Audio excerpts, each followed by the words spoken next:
नमस्कार दोस्तों, मैं राज पांडे। आप देख रहे हैं आरसीएन टुडे। आप सभी का आरसीएन न्यूज़ टुडे चैनल पर हार्दिक स्वागत है। लगातार इस चैनल के माध्यम से आपको सबसे ऑथेंटिक जानकारी देने का प्रयास किया जाता है, वही जानकारी दी जाती है जो पूर्ण सत्य होता है। सबसे पहले मैं बात करूँगा यूपी ट्रिपल एससी की। यूपी ट्रिपल एससी के माध्यम से जे 1262 कट ऑफ जारी किया गया है, जैसा कि आप अपने स्क्रीन पर देख सकते हैं। और यहाँ पर लिखा गया है कि मुख्य परीक्षा के स्कोर के आधार पर चयन के अगले चरण टंकर परीक्षा के लिए आहार पाए गए अभ्यर्थियों का कटाव। अब इस कटाव को देखने के बाद बहुत खुश होने की आवश्यकता नहीं है, क्योंकि जो फाइनल कटाव होगा वह आपके होश उड़ा देगा। इस समय 1.25 वाला आंकड़ा लेखपाल में भी था और इसमें भी है। इसे कम मत समझना दोस्त, क्योंकि जनरल का 48.25 गया है, अनुसूचित जांच का 44.25 गया है, अनुसूचित जनजाति का 40.25 गया है, 50 गया है। तो इसी प्रकार से कटाव गए हैं। इधर महिला का भी दिया गया है और महिला का भी कम नहीं गया है, 47.50 गया है। तो इस कटाव पर आपकी प्रतिक्रिया क्या है, कमेंट बॉक्स में ज़रूर बताएं। मैं इतना कहूँगा, कटाव आसमान छुएगा, इतना मैं कह दे रहा हूँ। ध्यान से सुन लीजिए, फाइनल कटाव आने दीजिए।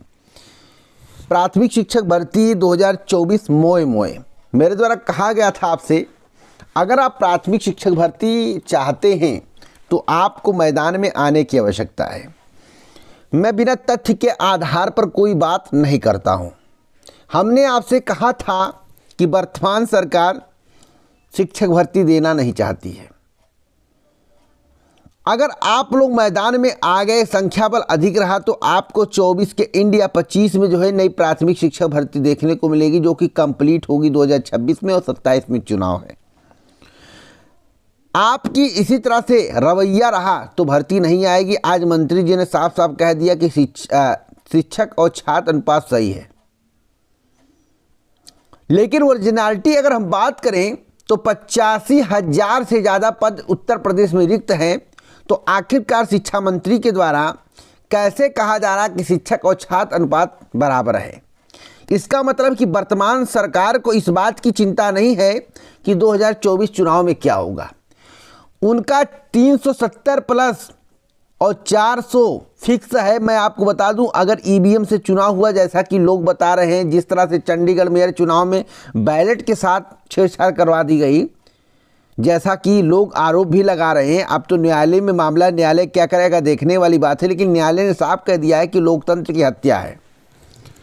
तो ईवीएम से होने पर क्या होगा? ईवीएम से होने पर क्या होगा? तो साफ इस बात का संकेत मिल रहा है कि ईवीएम से होने से आपकी जो भर्ती है नहीं आ रही है। अगर यही बैलेट पेपर भी सुप्रीम कोर्ट आदेश कर दे, आपकी भर्ती ना आ जाए, तो मैं चैलेंज के साथ कहता हूं, यूट्यूब पर वीडियो बनाना छोड़ दूंगा।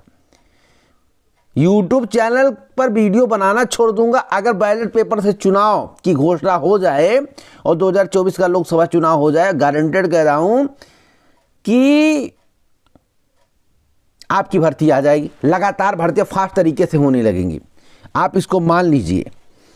ऐसा लोग भी मानते हैं। उन लोगों की प्रतिक्रिया, प्रतियोगी छात्रों की प्रतिक्रिया मैं आपको बता रहा हूं। क्यों सरकार पर कोई दबाव नहीं बनता है, क्यों कुछ नहीं होता है? इसका रीजन यही है, उनको पता है हम जीतेंगे, आप चाहे नाक रगड़ दीजिए। यूपी ट्रिपल एससी की भर्तियां फंसी पड़ी हैं, कट ऑफ हाई जा रहे हैं, इसकी भी कोई जांच परख नहीं हो रही है। अब मैं बात करूंगा आपकी। अगर आप चाहते हो भर्ती और प्राथमिक शिक्षक भर्ती 2024 मोए ना हो, तो आप लोग अपने हक के लिए लड़िए, नहीं तो भर्ती नहीं आएगी 101%। बिहार शिक्षक भर्ती 2024 3.0 की सच्चाई मैं आपको बताना चाहता हूं।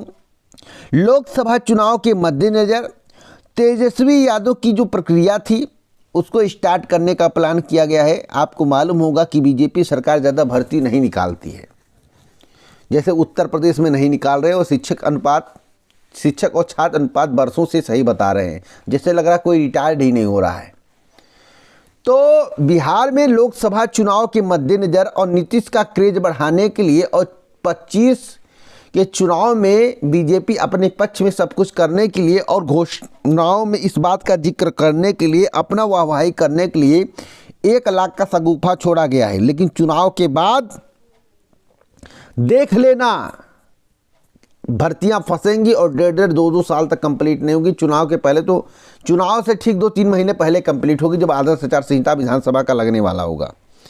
इतना मैं आपको स्पेशल रूप से बता देना चाहता हूं, इसलिए आपको झांसा में नहीं आना है।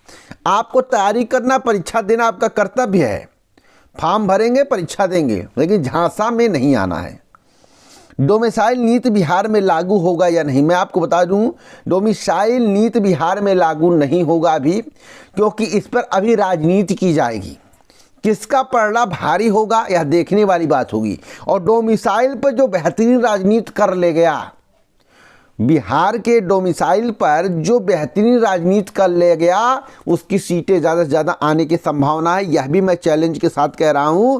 इसलिए जाति जनगणना, डोमिसाइल इत्यादि बहुत बड़ा मुद्दा रहने वाला है। और युवाओं के लिए रोजगार, तो रोजगार के विषय में, डोमिसाइल के विषय में और जाति जनगणना के विषय में कौन किसके बारे में, तेजस्वी यादव के बारे में अच्छा लोग सोचते हैं, या नीतीश कुमार के बारे में अच्छा सोचते हैं, या देश के प्रधानमंत्री नरेंद्र मोदी जिसके चेहरे पर राज्य का चुनाव लड़ा जाता है ऐसा माना जाता है। लेकिन कुछ लोग कहते हैं चेहरा वगैरह कुछ नहीं, खाली ईवीएम है, तो अलग बात है। लेकिन अगर जनता डोमिसाइल और भर्ती यानी कि जो नौकरियां निकलें उस पर और जाति जनगणना पर अगर तेजस्वी पर विश्वास कर लिया, तो मैं आपको बता दूं आरजेडी की सीटें लोकसभा में भी ज़्यादा निकल सकती हैं, कितना भी ये कुछ भी करवा लें। अब देखने वाली बात होगी क्या होता है। सबसे अहम है विधानसभा चुनाव, उससे अहम है लोकसभा चुनाव, क्योंकि लोकसभा में अगर केंद्र में बीजेपी की सरकार आ गई